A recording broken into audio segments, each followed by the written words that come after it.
Server meshing is probably the most important tech feature that Star Citizen's persistent universe requires to allow it to enter the MMO, the massively multiplayer online realm. Currently, servers can only handle 50 players, and there are lots of networking issues, desync, and a lot of tech and optimization work still in progress. It is an alpha after all, but server meshing along with those tech improvements to networking are being worked on now. And there have been a variety of questions answered about server meshing and tech or features that are part of server meshing that Cloud Imperium have answered recently, and there's a load of sort of questions I constantly get asked about server meshing and related tech, so I wanted to do a bit of a updated server meshing video talking about that and some of the latest questions. So what is server meshing? Server meshing opens the floodgates for lots of players to be on servers, or at least the ability to have servers all sharing data seamlessly between each other, so there can be, in the current situation I suppose, lots of 50 players on each server that are all then stitched together, and you don't notice that they're stitched together. It's not instantized, it is seamlessly sharing that data, so effectively you're on one mega server with everyone, or at least that's the idea. When are we getting server meshing then? Well, it's not going to be completed for a while, and is a combination of a lot of tech coming together. They do have a lot of the tech in place at the moment already, and they're even running some tests of server meshing in the developer branches of the game. I am optimistically expecting static server meshing in Q2, Q3 of 2022. This would actually be the second major step towards server meshing, that static server meshing. The first being potentially at the end of this year with the entity graph, iCache, Super Pcache, all this other stuff which we'll talk about in a second. Static server meshing cuts up bits of the gameplay area into their own servers that you then move between seamlessly. So Hurston and the area of space around that would be a server. ArcCorp, Microtech, the areas around them and the planet themselves would be on their own server. And then the next major step, and potentially the final step after that, is dynamic server meshing, and then you could argue that it's optimization after dynamic server meshing, which is really the final step, because once they implement it, it's going to take a while. So what is dynamic server meshing then? This is the end goal of server meshing, allowing for each object container, so a room, a city, planet, area of space, or spaceship, to each dynamically become a server, and then stop being a server based on population of the area. So these servers can be nested in each other as well, so you could have a room which is a server, in a building that is a server, on a planet that's also its own server, so 3 servers there, and if you see what I mean. So you could have 3 capital ships all fighting each other, each of which is technically their own server. What if server meshing doesn't work as intended, or they can't do server meshing? Cloud Imperium are confident it will work, and obviously they've got prototypes that they've been testing now, but if it doesn't work like they want, they'll optimize it until it does, or use the next best solution. Star Citizen is very much an iterative project, and they are afforded a good amount of time and a huge amount of money from quite an active and interactive player base. What is iCache, Pcache, Super Pcache, and the entity graph? So this is all major tech towards and a prerequisite for server meshing, and generally a smoother, faster Star Citizen experience. iCache, item cache, is now referred to as entity graph. This replaces the older Pcache, persistence cache, which doesn't scale well with the modern needs of Star Citizen. It's faster and more optimized for database querying, but also uses very good sort of practices for fault tolerance and recovery. So all nodes can have their data replicated with this system in a network. So if one of them goes down, they can regenerate to the server. This could mean much less in the way of server crashes or 30Ks. In fact, it could potentially eliminate them largely. Obviously, 30Ks are an umbrella term, so if you did pull out your network cable, for example, you'd get a 30K, not really anything they can do about that, but you wouldn't have server crashes. The new entity graph systems are being built with gameplay systems in mind and an understanding of how to query data from game servers. They have a much better idea now of how the game works than when the original legacy Pcache was created, so they can design item data to make this new system efficient and sort of streamlined, which will also help with stability and scalability.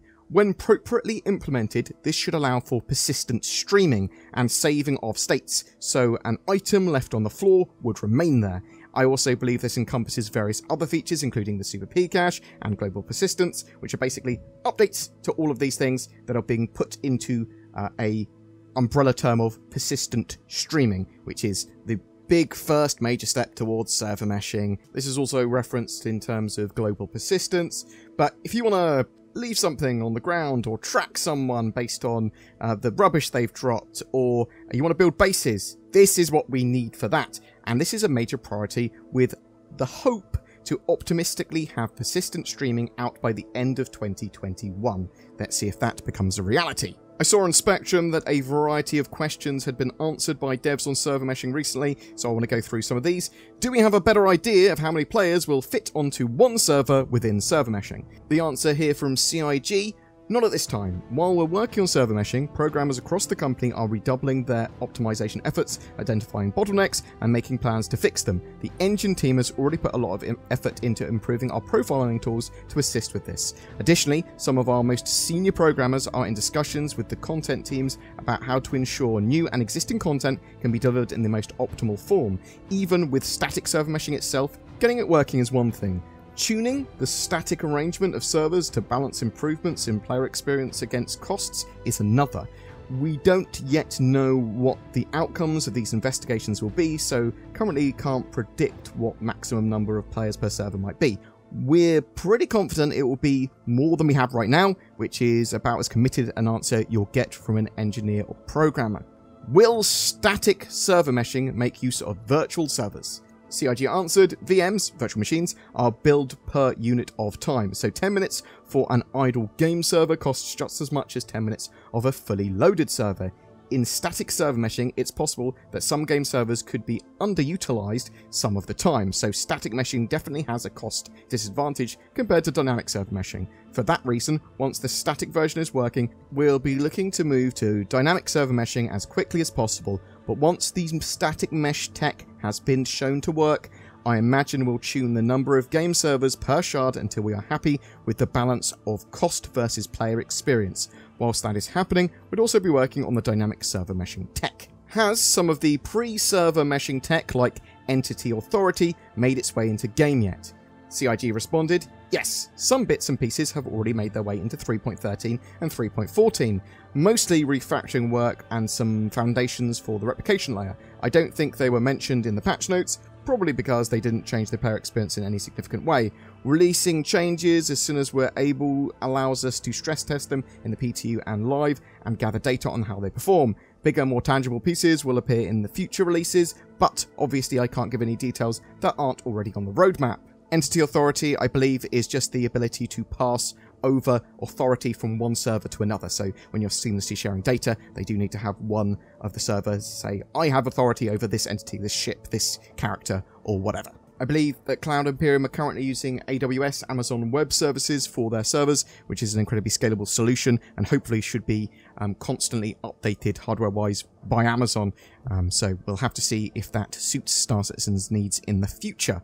Boom! That's it for server meshing today. Cloud Imperium are plodding on, trying to get it out. Hopefully we'll see something at CitizenCon 2021. I mean, they are looking like they're trying to push forwards with persistent hangars and player bases, or at least interesting locations that players might be able to make their home, and that sort of makes sense that they're trying to get streaming persistence in, and that first step towards server meshing, and then static server meshing in as quickly as possible, because then a huge amount of potential gameplay can be unleashed, and hopefully servers will be in a much better state with little or no desync and AI operating as intended, things like that. We've had problems with tick rates, we've had problems with server degradation, we've had problems with desync even now, and it would be great to get those problems solved, and these improvements at some point should solve them, largely anyway. But what do you think? Will Cloud Imperium be able to get server meshing working as intended? Do you think we'll see persistent streaming and that sort of stuff by the end of this year, or do you think it's further out? Do you think we're going to see server meshing middle of next year, static server meshing, or do you think that's going to be further out? Whatever your thoughts, I'd love to hear from you in the comments below. Mummy, I'm going to play Star Citizen when I get home. Well, little Timmy, you can't because hackers stole our house. This is a story I hear only too often. It was just one day before these two were going to get NordVPN. Now they have to live on the streets. Don't let that be you. Get NordVPN in the links below. Every month we have a ship giveaway. For August, we are giving away a Mercury Star Runner, the fantastic multi-crew hauler data mission runner, allowing you to do a little bit of everything the Star Citizen has to offer. To be in for a chance of winning that, comment on any of my videos made during the month. More details in the links below. If you'd like to further support the channel, consider becoming a channel member. The join button down below, you'll get some exclusive videos and content each month, and it really does help us keep going. There is also the new thanks button under my videos for another way of throwing money at us. Both me and Zin appreciate all the support for the channel. Thanks for watching, and I hope to see you in the verse.